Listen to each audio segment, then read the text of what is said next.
Hello everyone, Larry with Larry the Computer Guy here. We're an IT managed service provider in Commerce, Michigan, specializing in cybersecurity and compliance.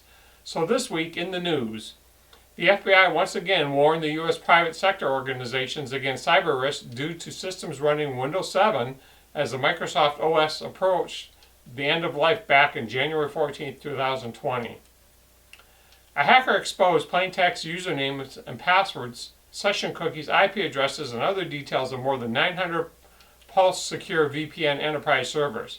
So you're using a VPN to be safe on the internet, and the VPN is opening you up to attack because it's leaking and losing your information. As the U.S. elections approach, state and local officials have started deploying additional security tools to defend the nation's election systems from potential cyber threats. Twitter disclosed that it may face a potential fine of up to $250 million by the Federal Trade Commission for potentially misusing personal information to serve ads. One of the world's most endangered and iconic animals has just given birth to a new member of their species, and it may be all thanks to COVID-19.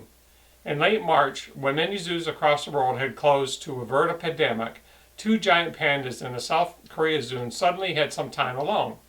Without gazing eyes, and the 7-year-old female named Ai Boa was soon pregnant. On Monday, the 8-year-old panda, Lei Boa, became a new father to a healthy cub in Everland Park. The cub weighed in at 7 ounces, and the zoo reported both mother and baby appear to be healthy and comfortable. It will take between 5 and 6 months for the panda cub to learn to climb and eat bamboo. After that, it will be available to be viewed by the public. So you see, there are some good things happening during this virus mess. Stay safe and have a great week.